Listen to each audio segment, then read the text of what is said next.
The Tom Woods Show, episode 1604. Prepare to set fire to the index card of allowable opinion. Your daily dose of liberty education starts here. The Tom Woods Show. Folks, I have the best, nicest, smartest, brightest group of like-minded, friendly folks you can possibly imagine, where we learn from each other, we get outraged with each other, we rejoice with each other. It's a wonderful community of folks, and you, as a loyal listener of The Tom Woods Show, belong inside it. It's called The Tom Woods Show Elite, and you can get in there via supportinglisteners.com. Everybody, Tom Woods here. Bob Murphy Week continues. You all know Bob by now. PhD in economics from NYU, libertarian theorist, Austrian economist, and all-around great and very, very productive guy. Before I get to Bob and the topics we're going to cover today, let me tell you about a Tom Woods Show listener who has started a libertarian podcast called The Invictus Mind, of course, named after the famous poem. But the idea of the site and the podcast is to find political freedom, financial freedom, and spiritual freedom. So if you look at the most recent couple of episodes as of this recording, well, they're covering topics like with our friend Peter Quinones, topics like the police state and secession movements in the United States and whether college is really necessary for everyone. A lot of important topics, edgy topics that need to be hit on, and all under this general umbrella of political, financial, and spiritual freedom. So check it out at theinvictusmind.com. I'll link to it at tomwoods.com/1604. And of course, this person is getting this shout out because why? We all know this, right? He used my link to get his hosting, which means he got an excellent price on web hosting, and he gets some free publicity from me to get some folks to head over there and check out what he's doing. And I give this bonus and several other very valuable bonuses, including membership in my mutual help bloggers group, where we all help each other out. When you have questions or you just need some support, we're there for each other. Great bonuses. All you got to do is just get your hosting through my link. So if this interests you, you're thinking of starting your own site, your own blog, then check out all the goodies you can get from me at tomwoods.com/publicity. Now, with Bob Murphy today, we're going to talk about, as I say, some hard cases, like, for example, consumer product safety. What about that? Is there really a way? Is it naive to think that the market can handle that, for example? Or things like hunting rights and preventing overhunting, or fishing rights, things like that. These are the sorts of topics we're going to cover today with Bob. Bob, welcome back. Thanks for having me. All right. These first couple episodes were a little on the technical side. But again, the nerds also deserve some episodes, right? They deserve some episodes. But this one is for nerds and regular people. This one is very ecumenical. I've got a number of questions submitted by listeners that I've just accumulated over time. And now I've got you, and I'm going to ask them of you. Because I suppose you could make a whole episode on each one, but I think it would be a boring episode. So instead, I want to cover a few per episode. We're going to concentrate the boredom. It's going to be rapid fire. Yeah, rapid fire. Yeah. Exactly. So that's going to be the format for the next few episodes. So to give people an example of the kinds of questions I might want to ask, it's easy to understand how you would have a property right in your house or in a consumer good or your car or whatever. But it's not as easy to understand how rights to things like hunting and fishing would be allocated. And yet you can imagine that we would want to have some kind of right acknowledged and recognized in those areas in order to prevent overhunting. Because if there are no property rights in it, then everybody has an incentive to just go and hunt everything right away rather than thinking about tomorrow. Because anything you don't shoot, somebody else will just shoot. Whereas if it's on your property, of course you don't want to shoot all of them because you're thinking about next year. But if you're just struggling out in the wilderness against everybody, you better shoot as many as you can right now, or any that you don't. It's not like the other people are going to think about the future. They're just going to take them. So how do we establish such a thing, or is there such a thing as hunting rights or fishing rights? And also, how do you claim ownership to fish or deer that roam from place to place? Right. Okay. Great question. Actually, this reminds me when I was in college, I was on the debate team, and I know that's probably shocking some of the listeners. They assumed I was the backup quarterback, and it was the resolution was something about something about saving or developing the Earth's ocean resources, or it was some boilerplate like that, and it was clearly like an environmental topic. But we took it for the affirmative. We said yes, and we privatized the oceans, and we never lost that case, Tom. Because the other side, they never even knew what to do with it. They're like, "Are you kidding me?" And we just steamroller them because they didn't even know how to deal with that. So, wow. Okay. Yeah. Well, how about that? Yeah. So there's an anecdote plus some answers here on Bob Murphy Week.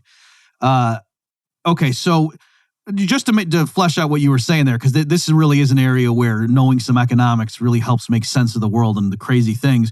So right now, like if the government controls a certain lake, they might have restrictions on the fishing that you can do there, because as you say, Tom, if they just let it be wide open, laissez-faire would mean everybody would just overfish, and after a while, all the fish are gone. Because, there's a technical limit that you should do, and then at which point you should stop and let the fish replenish. And so, but the way that the restrictions typically work when the government's running it is it will do things like restrict the size of the engine you can use, or to say, you can only use nets or things like this. So it's like making the fishing less productive per hour of the fisherman's labor, rather than just saying something like, okay, you can only catch so many pounds, or the fish you catch have to be above a certain size. So anyway, and just having, the arbitrary like hunting or fishing seasons, things like that. So that would clearly not carry over if it were all privately owned. So with some of this stuff, it's pretty simple that if it's a small enough thing, like just some company or some organization could own a pond or a lake or whatever, and just have their rules for how that would be carried out. When it comes to stuff like whales or things like that, when we were getting into this for our debate, we were preparing our case for it. For some of those things, it seemed like probably what would make more sense is if you actually just tagged the animal, right? So that, in other words, what you would own would be the giant sea creature, and you could have a little radio signal or something that you put on them, and that's the way you would. Just like with horses, you can brand a horse to show this is mine. Likewise, with some large sea creature, you could put some kind of electronic device on there nowadays with technology, and that's the way you could establish ownership. Or more generally, you could just have large areas of the ocean saying that, so-and-so owns this, and any tuna that are caught in this area, you have to pay the fee to this company that owns that stretch of the ocean. And presumably, if that were the arrangement, if that's the way the legal system shook out, then there would be economies of scale, and nobody would want to own just a tiny little fraction of the volume of the ocean, or down to a certain depth. You'd want to own a large amount to make sure that you captured most of the.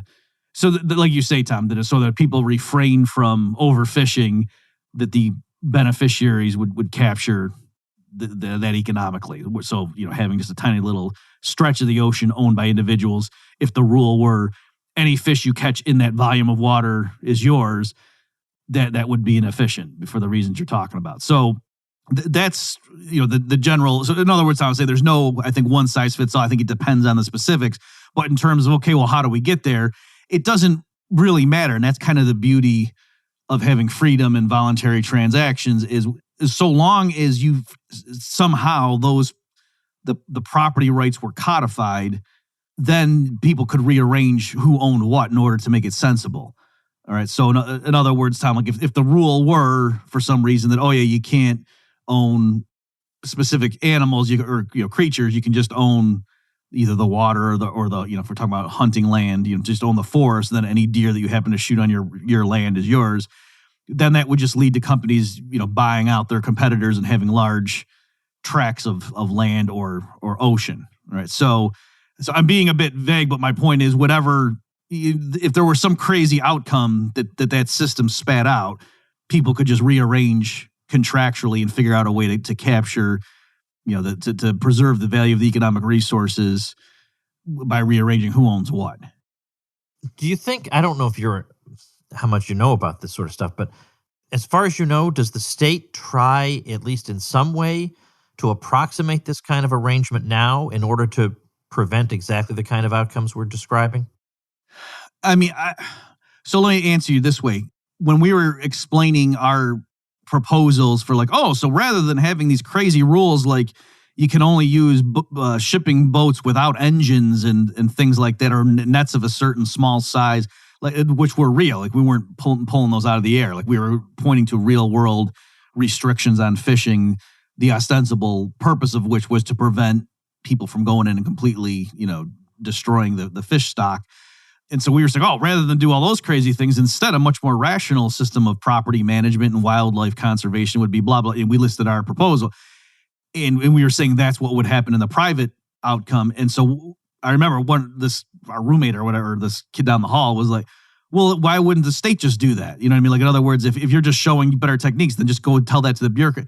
And the answer was the bureaucrats had nothing to gain from that, right? In other words, they weren't the one, like if you made some change in policy that increased revenues by 40%, the bureaucrat who's in charge of the forest and wildlife for that 4 years or whatever doesn't get to pocket that money. If he did, he'd go to jail. That would be embezzlement or, stealing public funds.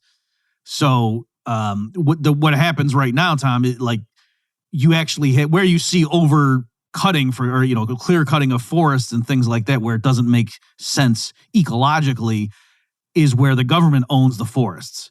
Because then they have an incentive that the bureaucrats who are in charge of the decisions, like for leasing or whatever to outside logging companies, their incentive is not to preserve the capital value of that asset for the federal government. Instead, they want to give a sweetheart deal to the logging companies so that then when they're out of office, the bureaucrat who made that deal or signed off on it, then maybe, they somehow get reimbursed, whether it's explicit or just kind of an understanding that, you treated us well, you're going to get a nice consulting position among the, National Loggers Association Conference Board, whatever.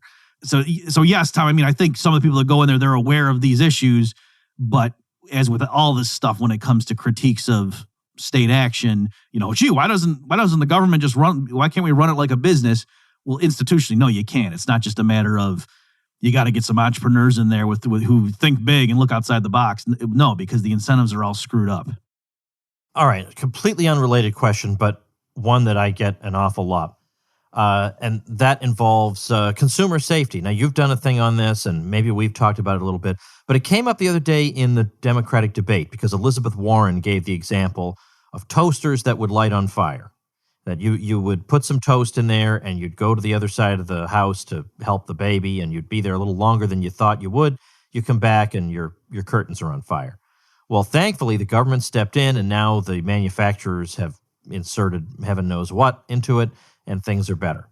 And to think that anything short of that, any alternative approach could work is just naive, people would say. It's naive. You can't depend on companies to produce safe products. I mean, they'll say, yeah. Obviously, they don't want to kill all their customers, but that seems like a pretty weak response. So what would be the correct response?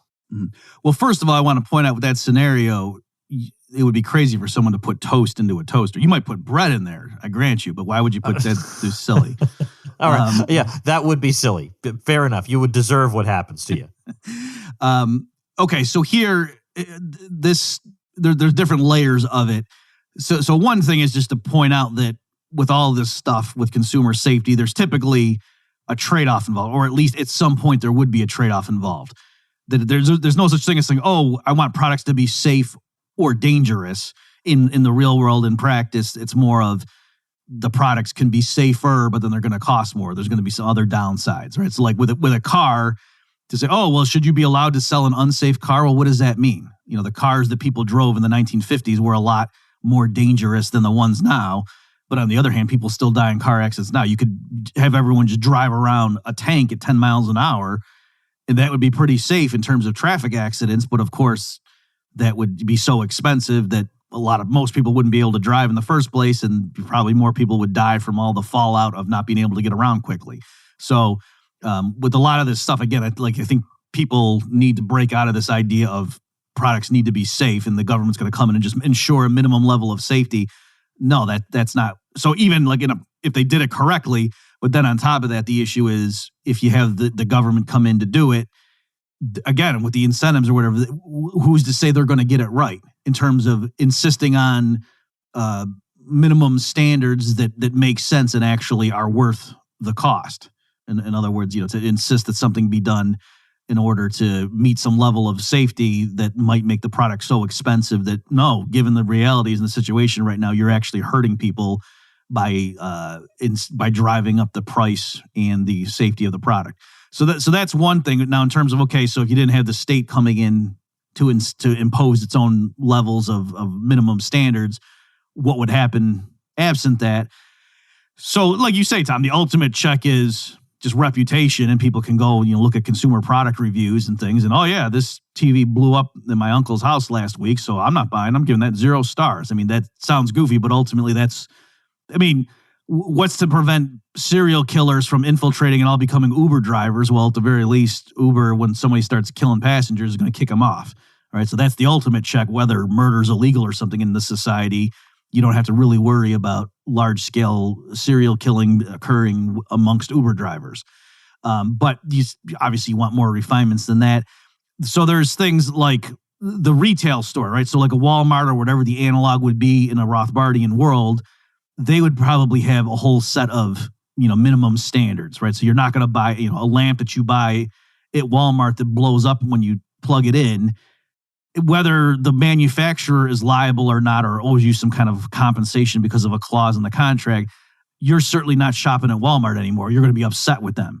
And so, there's a layer right there, an intermediary, where they would be the ones to evaluate, they could have how it plays out, whether there's third-party testing agencies like Underwriters Laboratories, or whether the big company like the Walmart or whatever has its own team of safety people that evaluate products before we give a big contract to this manufacturer and buy 16,000 of their units next month, we're going to randomly sample some of this stuff coming off their assembly line to make sure it's safe for our customers, right? So there'd be that level.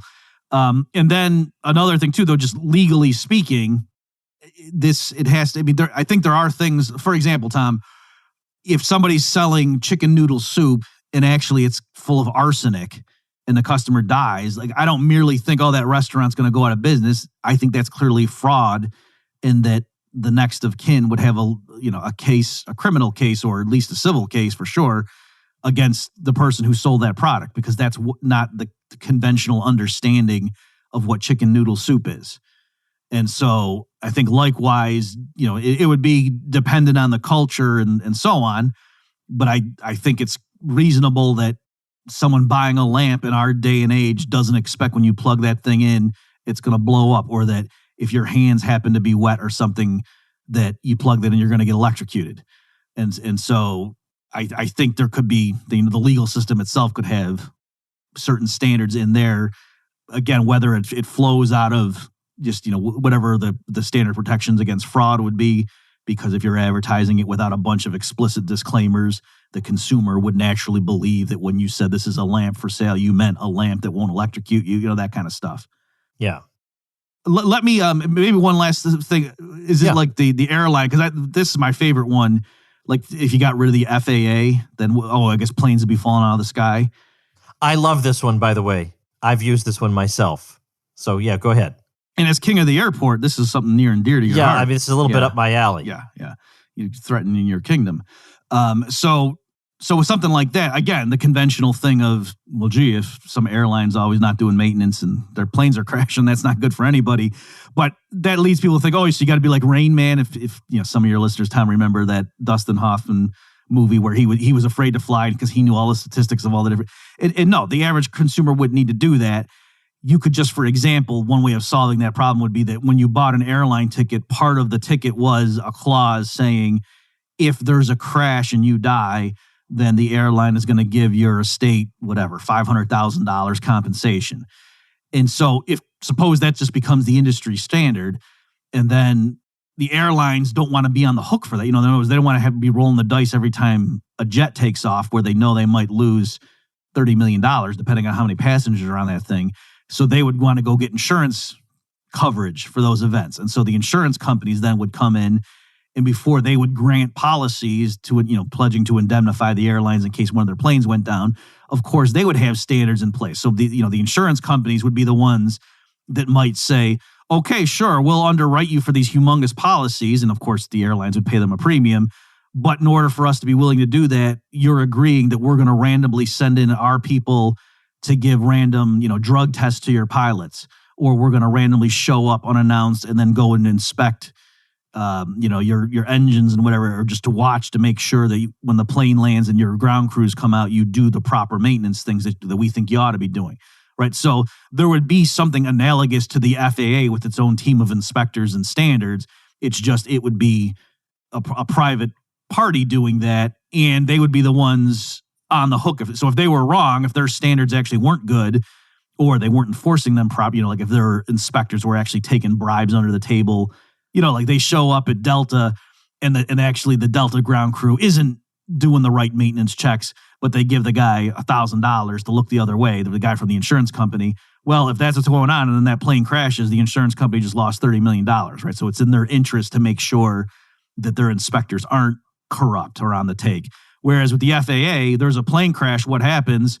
They go to Congress and say, we're strapped. We need more money. And they get their budget goes up after a plane crash. Who's going to cut the FAA's budget after a plane crash?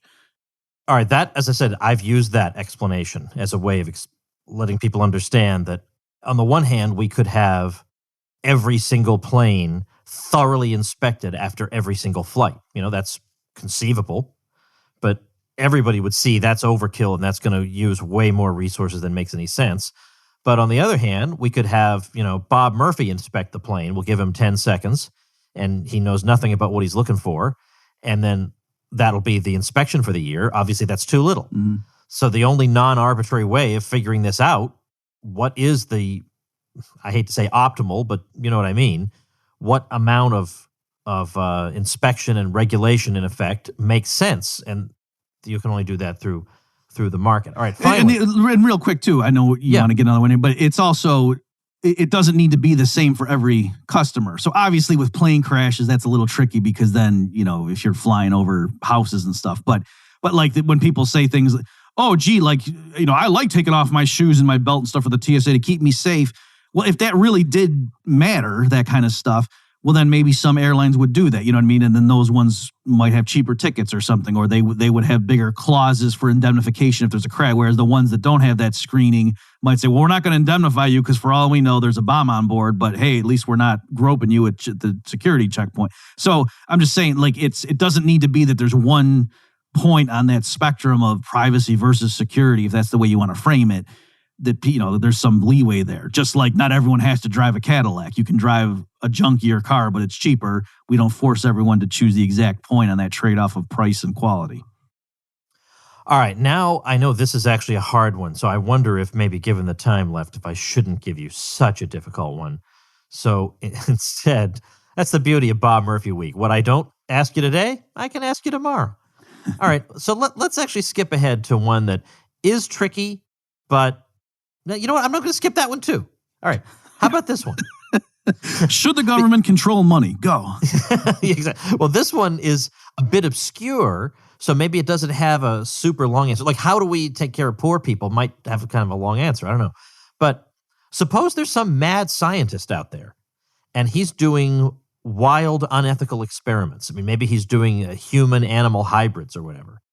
How does he get regulated, so to speak, or taken care of in an ANCAP society? Now, I know you could say, look, even under the state, you could have some guy who is secretly running experiments like this that nobody would know about, and there's no solution to that now. He's probably getting funded by the state. So. He's probably getting funded by them, right. But, all right, let's leave that kind of escape hatch aside. Can you conceive of a way that we handle a guy like that? Okay, sure. So like you said, I mean, I am going to go down that path originally just to complete the answer, that, yeah, with a lot of these things, the standard economist response is compared to what?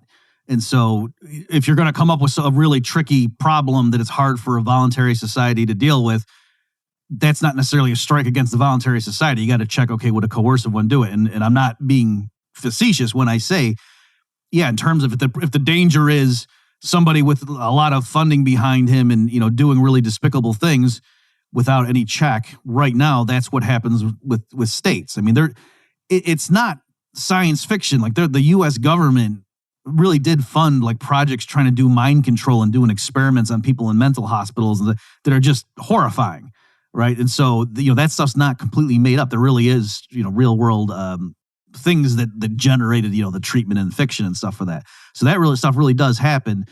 Now, so at the very least, in a free society, there would be no agency that would have all the legal power and the bulk of the money behind it. And so at the very least, this sort of thing would be less of a concentrated problem, that it would be more of a eccentric guy maybe with a bunch of money at his disposal. So at least the problem would be somewhat contained. So, I mean, if it's, someone doing something to people against their will, then there would just be standard, if people could figure out, oh, wait a minute, there's kidnapped people in that building over there that have experiments being done on them, there'd be legal standing with those people, presumably. And I would expect the institutions in a free society, like their versions of police detectives or what have you, to get to the bottom of that and not be corrupt and let the rich eccentric guy pay them off the way it would happen right now. Like if some billionaire is doing crazy stuff on his property right now, a lot of times the police might look the other way or whatever because he's in buddies with the mayor or something. So I think that stuff's less in the limit, though. If if something like, no, technically, there's nobody whose rights he's violating. But if it's something that's just absolutely horrendous that 99% of us can agree that's awful, we want this guy to stop, what can we do?